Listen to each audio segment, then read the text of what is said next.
ಒಂದು ಖುಷಿಯನ್ನ ಕದ್ದ ಚಿನ್ನ ಅಷ್ಟರಲ್ಲೇ ಏನಾಯ್ತು ಬಂಗಾರದ ಸ್ಥಿತಿ. ದೇಶದಲ್ಲಿ ಚಿನ್ನದ ಬೆಲೆಯಲ್ಲಿ ಭಾರಿ ಏರಿಳಿತ ಕಾಣಿಸ್ತಾ ಇದೆ. ಬಟ್ ಆ ಖುಷಿ ಕದ್ದ ಚಿನ್ನ ಅಷ್ಟರಲ್ಲೇ ಏನಾಯ್ತು ಬಂಗಾರ. ದೇಶದಲ್ಲಿ ಚಿನ್ನದ ಬೆಲೆಯಲ್ಲಿ ಭಾರಿ ಏರಿಳಿತ. ನಿನ್ನೆಯಷ್ಟೇ 2,500 ರೂಪಾಯಿ ಡೌನ್. ಅಬ್ಬಾ, ಚಿನ್ನದ ಬೆಲೆ ಇಳಿತು ಎಂದು ಆಭರಣ ಪ್ರಿಯರ ಸಂತಸ.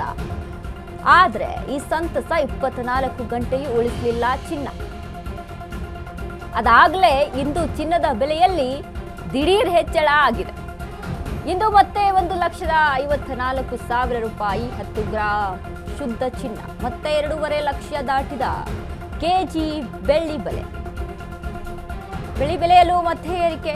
7,53,697 ರೂಪಾಯಿ ಕೆಜಿ ಬೆಳ್ಳಿ. ಬಂಗಾರದ ರೇಟ್ ಕಡಿಮೆ ಆಗ್ಬಿಟ್ಟಿದೆ ಅನ್ನುವಂಥ ಖುಷಿಯಲ್ಲಿದ್ದರು ಗ್ರಾಹಕರು. ಬಟ್ ಈ ಖುಷಿ ತುಂಬಾ ಹೊತ್ತು ಉಳಿಲಿಲ್ಲ. 24 ಗಂಟೆಯಲ್ಲಿ 24 hours ಅಲ್ಲಿ ಬದಲಾಯಿತು. ಮತ್ತೆ ಇದಾಗಿ ಸ್ಥಿತಿಯಲ್ಲಿ 1,54,000 ರೂಪಾಯಿ ಬಂಗಾರ 24 ಕ್ಯಾರೆಟ್ಗೆ 24 carat gold rate. But silver ಸಹಿತ 2.5 ಲಕ್ಷ ದಾಟಿದೆ. 2,53,000 ಚಿಲ್ಲರೆ ಕೆಜಿ ಬೆಳ್ಳಿ.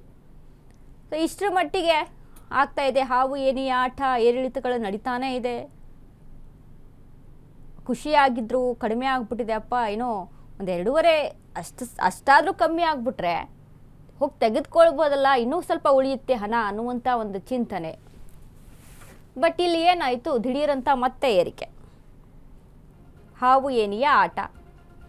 ಹಾಗಾಗಿ ಗ್ರಾಹಕರು ಚಿನ್ನ ಕೊಂಡ್ಕೊಳ್ಳೋಣವಾ ಬೇಡವಾ ಅನ್ನುವಂಥ ಒಂದು ಇದರಲ್ಲಿ. ಹಾಗಾಗಿ ಏನು ಮಾಡ್ತಾ ಇದ್ದಾರೆ, ಬೇರೆ ಬೇರೆ ಆಭರಣಗಳಿಗೆ ಮೊರೆ ಹೋಗ್ತಾ ಇದ್ದಾರೆ. 2 ಗ್ರಾಮ್ ಚಿನ್ನ ಇರುವಂಥದ್ದು, ಗೋಲ್ಡ್ ಪಾಲಿಶ್ ಇರುವಂಥ ಚಿನ್ನಗಳನ್ನು ಧರಿಸುವಂಥದ್ದು, ಅದ್ರ ಜೊತೆಗೆ ಬೇರೆ ಬೇರೆ ಜ್ಯುವೆಲರ್ಸ್ಗೆಲ್ಲ ಮೊರೆ ಹೋಗ್ತಾ ಇರುವಂಥದ್ದು. ಚಿನ್ನವನ್ನು ಕೊಂಡ್ಕೊಳ್ಳೋಕ್ಕೆ ಅಸಾಧ್ಯ ಆಗ್ತಾ ಇದೆ ಈಗಿನ ಒಂದು ಸಿಚುವೇಶನ್ನಲ್ಲಿ. ರೇಟ್ ಹೆಚ್ಚಾಗ್ತಾ ಇದೆ. ಬಟ್ ತೆಗೆದುಕೊಂಡು ಇಟ್ಕೊಂಡ್ರೆ ಒಂದು ಒಳ್ಳೆ ಇನ್ವೆಸ್ಟ್ಮೆಂಟ್, ಹೂಡಿಕೆ ಮಾಡ್ದಾಗೆ. ಚಿನ್ನದ ಮೇಲೆ ಹೂಡಿಕೆ ಮಾಡಿದ್ರೆ ಅದೇನು ತಪ್ಪಲ್ಲ, ಅದು ನಿಮಗೆ ಲಾಸು ಆಗಲ್ಲ ಮುಂದಿನ ದಿನಗಳಲ್ಲೂ ಸಹಿತ. ಬಟ್ ಇಲ್ಲಿ ಜನಕ್ಕೆ ತೆಗೆದುಕೊಳ್ಳೋದಕ್ಕೆ ಕೈಯಲ್ಲಿ ಹಣ ಇಲ್ಲ ಅನ್ನುವಂಥ ಪರಿಸ್ಥಿತಿ.